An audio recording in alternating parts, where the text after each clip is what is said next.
Welcome everyone to Jasmine's First Impression Sport Talk. I am your host, Jasmine Pollock, and today we have an amazing show for you guys.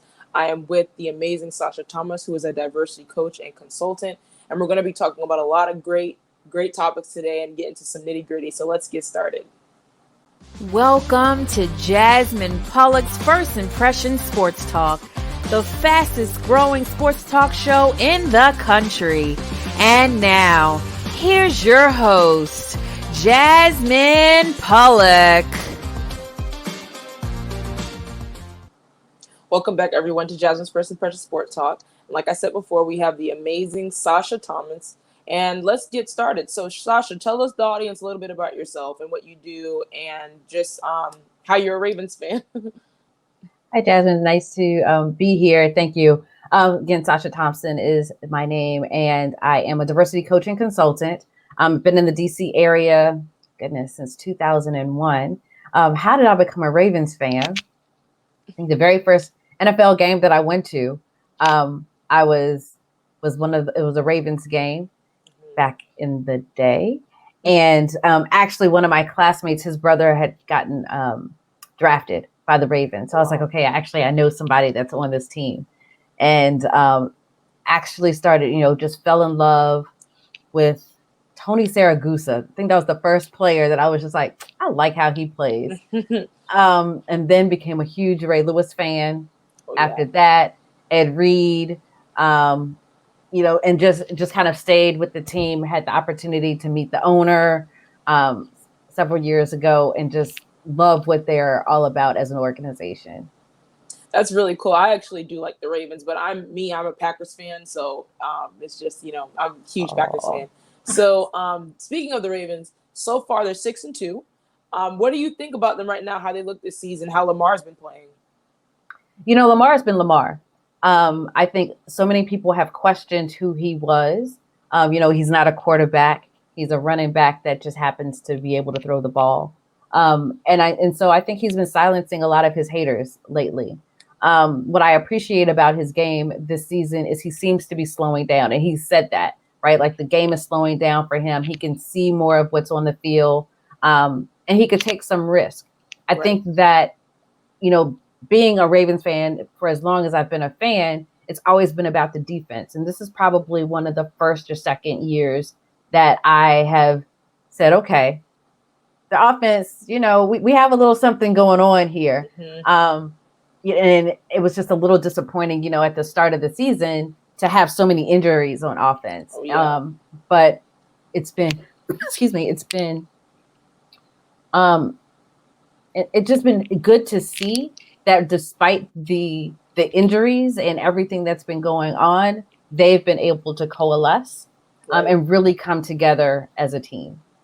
I agree. And to me, Lamar Jackson, he's one of my favorite young players in this league right now. He is so electrifying when he's back there, and seeing him run and create plays. It's like, how did that play happen? And I think he's one of the only players that can make a play like that happen. So I've always had this conversation with Leon and my dad because my dad was raving about the Bengals. And I'm like, Dad, the Bengals, that's what I was like, Dad, the Bengals, they're going to probably be a wild card team. Okay, they might win here and there, but they dropped the last two. But to me, I'm expecting the Ravens to win that division, actually, and, get one of the top seeds in the AFC. So I was really excited to see Lamar take a big step in his passing game, because I already knew he was talented when he first got drafted. I knew he was a very talented player, but it was just, can he throw the ball consistently? And right now he's showing that. So I'm really excited for him. So what other teams in the AFC or in general are you looking out for that you like to? I don't know if it's I like to. So my boyfriend's a Saints fan. Okay. So we're a house that's always either Ravens or Saints, unless we are playing each other, which is every 3 years or so. And then we're a house divided.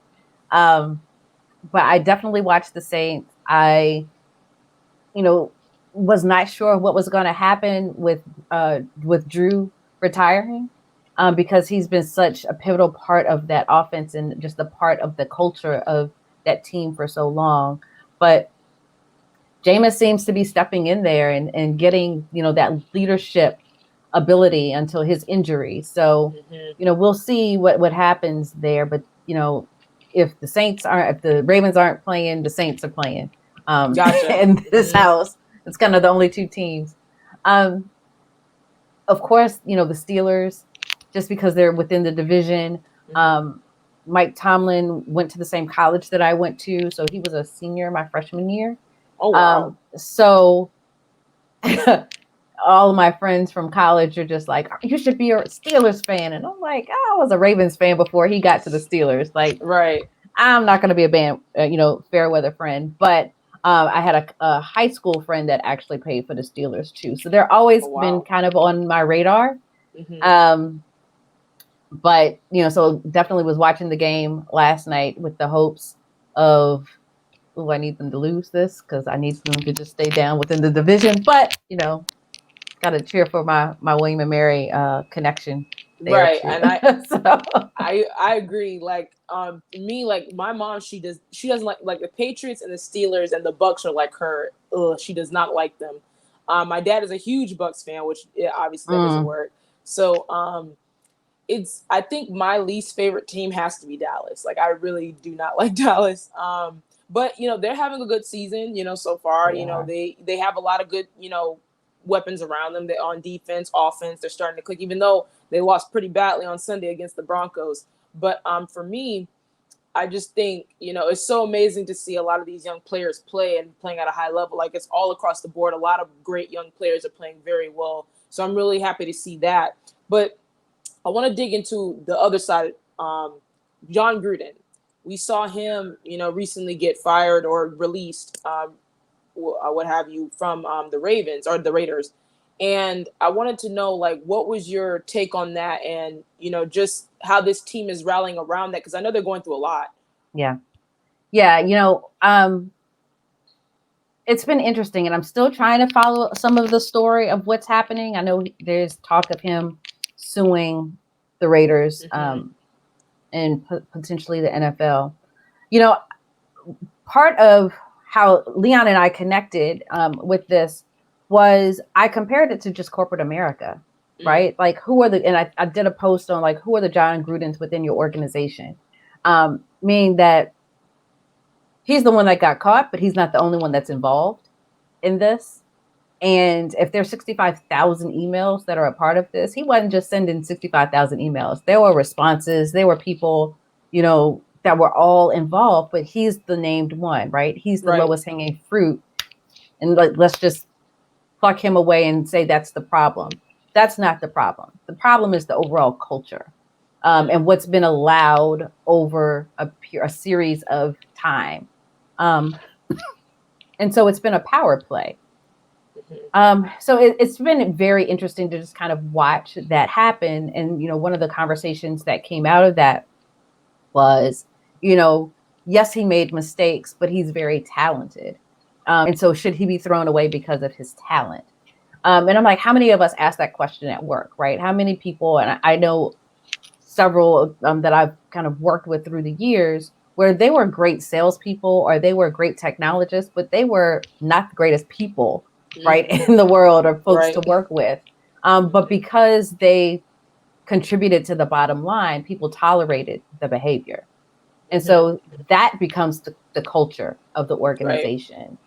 And so, with the whole Gruden situation, I think that there's going to be more. I think the NFL is trying to push it away to say that there's no more. I'm hoping that the NFLPA can continue to push and get support to get those other emails released so that we can see what's really happening there and who's being protected and why, because there's just so much more to that story that we don't know. And I agree with that. I think, like, Gruden was the big name. We know him, Super Bowl winning coach with the Bucks, and him being the coach now for the Raiders. He had that big name. So, of course, you're going to take the fall for that. And I agree with you. We need to see the whole story because I feel like it's just, okay, he was released. That was that. Emails came out, then boom. So we don't really have a good analysis of what really happened. But I want to ask you, do you think that, because we tend to see sometimes somebody go through something like that and then maybe 5-10 years, maybe they come back in a different environment. Maybe he goes back to media or he goes back to coaching somewhere. Do you think that's possible for him? Oh, definitely. but that's how America works, right? Mm-hmm. Certain folks have 9, 10, 11 lives, right? Whereas others get demonized for a mistake or two. And so I think that, especially with where the country is right now, he'll find work, right? I believe even after he got fired the first time some years ago, he started like the Fired Coaches Association, right? And doing his whole analysis of the game. So he'll recreate himself in some way, shape, or form and have a fan base because they've supported. Yeah. They think that this was unjust, right? And so he'll have a following. I agree with that. Do you think that he could get into media again? Like, I know that we're now in a time, like, if you say something in media, you're done, like, cancel culture. Do you think he could, what do you think he'd be more likely to be, a coach again or in the media? Probably the media. Mm-hmm. It may take a little bit of time, but again, we're in a world where you could create your own media, right? Yeah. He could do his own channel somewhere, and it could be just online, and that could get such a massive following. So I think that he will definitely land on his feet. It's just about timing and just trying to figure out when and where makes the most sense. But I also think that the NFL would make it difficult, right? Because there's, again, systemic challenges, and people can just say a certain thing. Oh, okay, and that person's blackballed, right? We've seen that happen. And so, does he have what it takes to fight that system? And I agree, but what do you think for you, like, what needs to change? What are some steps that we need to take in order to change as a society, you think? Oh, Lordy, how much time do we have? I mean, I think number one is admitting that there's systemic challenges, right? Not everyone is experiencing life in the world the same way. And you're seeing this kind of play out in politics and, what we don't want in classrooms and what's happening in school boards and all of that. Reality is reality. Fact is fact, right? This has not been a great country for everyone from the beginning. And so the first is to admit that and then start looking at systemic challenges, right? And how do you dismantle some of those systemic challenges? Well, you can't dismantle something that you act like is not there.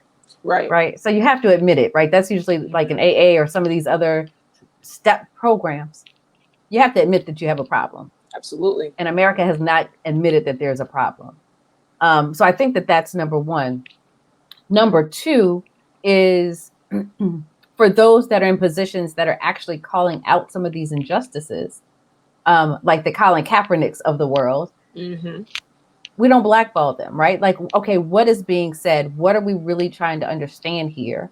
And how do we take those most marginalized voices and make sure that we are including those in our decision making? Right. Right. When you really think back about kind of what Kaepernick was saying, it's not very different than what John Gruden experienced at all, right? It's the systemic challenges within the NFL system, right? And how do you really step in and start to pull apart what that looks like? But in order to do that, people that are in positions of power will have to lose some of that power. And I think that's the ultimate challenge here, is people don't want to let go of the power, regardless of how they got it. That, you hit the nail right on the head. Like, I totally agree with that, because I feel like it all starts with communication also. Like, we need to have the uncomfortable conversations in order to get comfortable.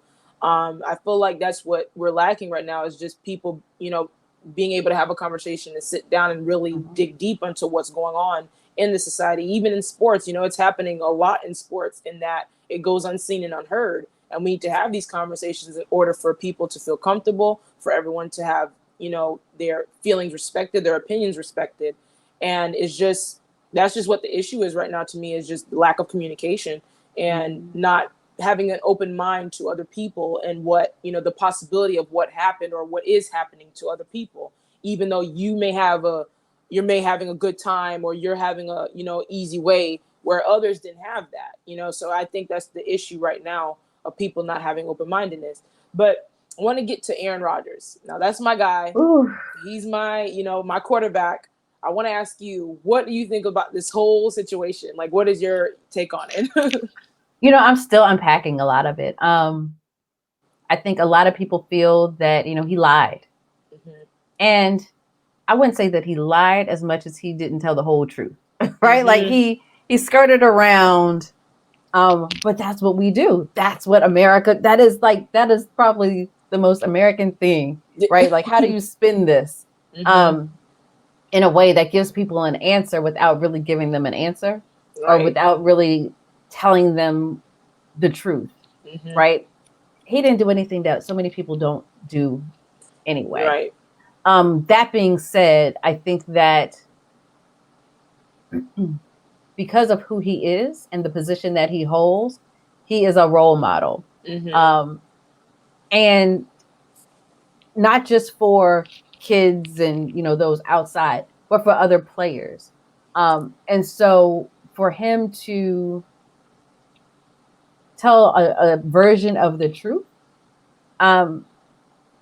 does not put him in the best light. What's interesting and what I'm still trying to figure out, and I have not done much reading on it lately, has been he's suspended for a game, I believe, right? Was it just one game?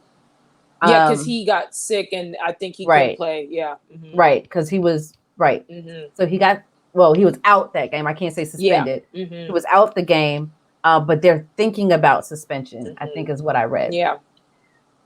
And so I stepped back to say, okay, if this was not Aaron Rodgers, if this was any other regular old, let's say, rookie that's been sitting on the bench doing nothing, that did the same thing, what would their punishment be? Right. Mm-hmm. Right. And so there's a level of accountability, but there's a level of equity that needs to be a part of this as well, too.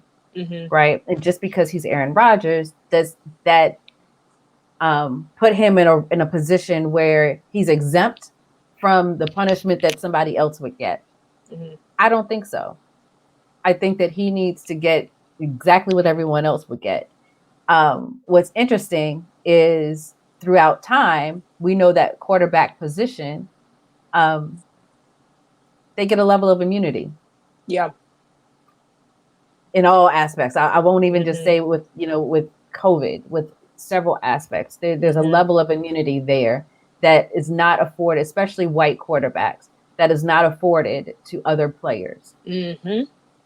And so that's the part that I'm trying to see. Okay, we're having all these conversations about diversity and inclusion, and the NFL is putting all these wonderful commercials and things out.